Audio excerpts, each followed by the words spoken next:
রূপনারায়ণপুরে দুষ্কৃতী তাণ্ডবের অভিযোগ, আতঙ্কে বাসিন্দারা। রূপনারায়ণপুর সালানপুর থানার অন্তর্গত রূপনারায়ণপুর পুলিশ ফাঁড়ির B2 সেক্টর -3 এলাকায় দীর্ঘদিনের শান্তিভঙ্গের অভিযোগ উঠল। আমরা আমাদের পাড়াতে কোনোদিন কোনো পার্টির কিছু ছিল না, কোনো কমিটি ছিল না, কিছু না, আমরা নিজেদের মতন করে চালাতাম।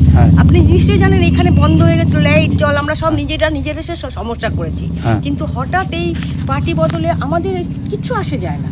কিন্তু এরা যারা একটু একঘরে ছিল ওই সব মহিলাদের সঙ্গে আমাদের কোনো লিঙ্ক ছিল, কারণ ওরা অসভ্য মেয়ে ছিলেন, মানে ওদের সঙ্গে নেচারে আমাদের মিলবে না, ওই জন্য ওদের সঙ্গে আমরা মিশতাম না। এবার রং বদলে ওরা ডানা মেলে উঠেছে, উঠে ওরা বাইরের থেকে ছেলে এনে বলছে কমিটি নতুন, কে টাকা খেয়েছে, আমরা এসবে কিচ্ছু জানি না, কে টাকা খেয়েছে কে দিয়েছে আমরা কিচ্ছু জানি না। কিন্তু ওরা নতুন করে এইসব নাটক করে পাড়ার থেকে বাইরের লোক এনে কমিটি, তো সেটা পাড়াটাকে কি ভাঙচুর করেছে বাড়িঘর? হ্যাঁ, ভাঙচুর, পাড়ার থেকে বাইরের লোক এসে কমিটি করবে, এটা আমরা কি করে মেনে নেবো বলুন দাদা? এটা আমাদের পক্ষে সম্ভব? আমরা এতদিন এই কমিটিটা কিসের জন্য, এই কমিটিটা কিসের জন্য করে? টাকার জন্য। কেন টাকাটা কিসের জন্য নিচ্ছে?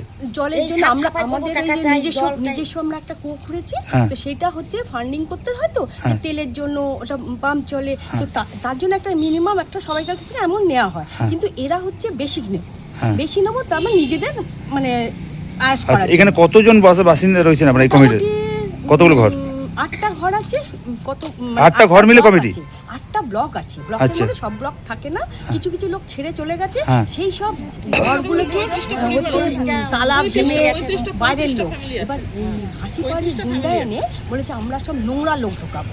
এই আগের দিনও কিন্তু এরকম অত্যাচার হয়েছে, কিন্তু ঠিক আছে, আমরা যেহেতু পুলিশকে ইনফর্ম করেছি, ওদের নামে একটা ডায়েরি করেছি, ওদের এখন চাপ দিয়ে হচ্ছে ওই ডায়েরিটাকে উইথড্র করতে হবে।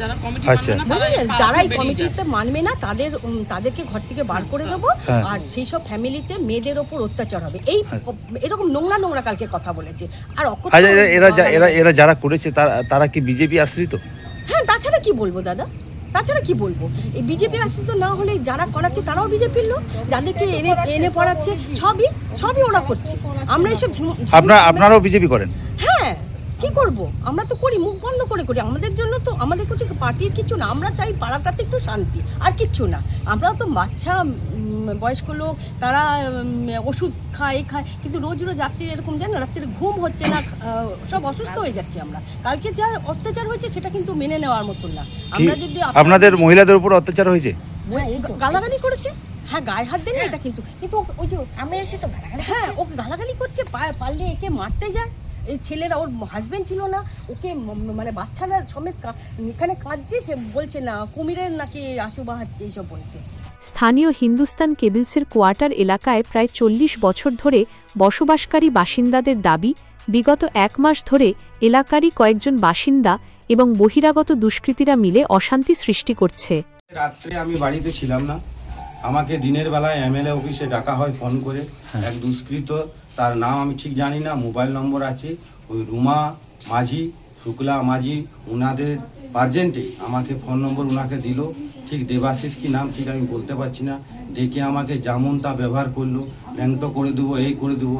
আমার কাছে ভিডিও রেকর্ডিংও আছে মোবাইলে, পুরো বেজ্জতি করে কোনকে পালিয়ে এলাম। পালিয়ে আসার পরে আমার বাড়িতে রাতে এই শুক্লা মাঝি, এই শুক্লা মজুমদার, রুমা মাঝির দাদা রোহিত, এরা এসে পুরো ড্রিঙ্ক করে রড ফড মেরে যেমন তা আমার বইয়ের কাপড় ছিঁড়ে, আমার নগদ কেস 50,000 টাকা আলমারি থেকে নিয়ে, লোনের টাকা নিয়ে, ইয়ারা সব সময় 3 বা 4 বার রাত্রে এসে অত্যাচার করে। আমার বাচ্চারা কান্নাকাটি করে, আমার বাচ্চারা এখন নেই, লোকের বাড়িতে আছে।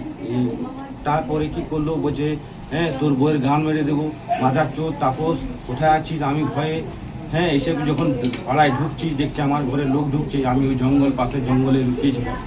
তারপরে উমার দাদা রথিন, ও মানে এটা নিয়ে 3 বার ঝামেলা করলো। আর কেন ঝামেলাটা কেন করছে? ঝামেলা করলো, মানে বলতে চাইছে যে তুমি আমাদের খিলাফে কেন যাচ্ছ। কে ওরা? কারা? কি পার্টি করে? এটা কি পার্টিগত সমস্যা? পার্টিগত তো অবশ্যই সমস্যা। আমাদের এখানে যা হোক একটা কমিটি হয়েছিল, আমি ওগুলো খুলে বলতে চাই না, নাহলে কালকে আমার ওপর আবার একটা করবে। অনেক লোক এসেছিলেন দাদারা, কমিটি করার পরে আমি প্রেসিডেন্ট আমাকে করেছিলেন, আমি প্রেসিডেন্টটা ত্যাগপত্র করে দিয়েছি, আমি থাকবো না। তারপরে ইয়ারা হুমকি দেয়, আমাকে পায়নি, আমার বইয়ের জায়গাটা দেখলেন নিশ্চয় ছিঁড়া, নগদ 50,000 টাকা, আমার বাইকটায় লাত মেরেছে, আমার বাড়িতে দেখুন দরজা এখানে এখানে শ্রাবণ মেরেছে। হ্যাঁ, মানে যা মন তা বলছে। তাপসকে যেখানে দেখবো রাস্তাঘাটে। থানায় যে অভিযোগ জানিয়েছেন? হ্যাঁ, থানায় অভিযোগ জানিয়েছেন? অনেকবার জানিয়েছি। থানা অ্যাকশন নেয়নি কিছু? থানা কোনো অ্যাকশন নিয়েনি। থানা বলতে চাইছে হবে হবে। হ্যাঁ, আর চিন্তা করুন আমাদের এই যে পার্টি পশ্চিমবাংলায়, আমরা বলছিলাম টিএমসি দেখুন আমাকে এমএলএ অফিসে ডেকে ল্যাংটো করে দেবো, জুতার মালা পরে দেবো। কোন এমএলএ অফিসে দেখেছি? এই যে বিজেপি? আমাদের আইসিআই, হ্যাঁ বিজেপি? হ্যাঁ, ডেকে পরে আমি বিজেপি শাখার লোক, আরএসএস লোক, কিন্তু আমি যে এই অন্যায়, আপনিও বিজেপি করেন? আমি আরএসএস করি, আমি আচ্ছা। বিজেপি করি না। ডেকে আচ্ছা। পরে আমাকে পুরো ল্যাংটো করে দেবো, এই করে দেবো, জুতার মালা পরে দেবো। তো যারা করেছে তারাও কি বিজেপি? তারা কোনো না, এটা জোর জবরদস্তি। এই শুক্লা মানে তারা কি বিজেপি করে? তারা কি বিজেপি সমর্থিত তারা? হ্যাঁ, হ্যাঁ, হ্যাঁ। তারা- সমর্থন। তারাও বিজেপি সমর্থিত? শুক্লা মজুমদার, রোমা মজুমদার, এই রোমা মাঝি, ওনার দাদা রোহিত রথিন মাঝি, এরা সব এসে পাড়াতে গো বিটিকে গালাগালি, গাঁড় মেরে দিব, ড্রিম খেবি, এই রড ছড় পড়ে আছে পাড়া, এখন নিয়ে গেল। তো পুরো এখানে আপনার বাড়িতে হামলা চালিয়েছেন? আরো বাড়িতে? আরো 3-4টা বাড়িতে আপনি জেনে নিন, তাদের দরজা সুদ্ধা ভেঙে দিচ্ছি। ব্যাপারটি গণ্ডগোল ও মারামারির পর্যায়ে পৌঁছানোয় চরম আতঙ্কে দিন কাটাচ্ছেন সাধারণ মানুষ। এলাকায় শান্তি ও নিরাপত্তা বজায় রাখতে দোষী ব্যক্তি ও বহিরাগতদের বিরুদ্ধে কঠোর আইনি ব্যবস্থার দাবি জানিয়ে পুলিশের দ্বারস্থ হয়েছেন স্থানীয় বাসিন্দারা।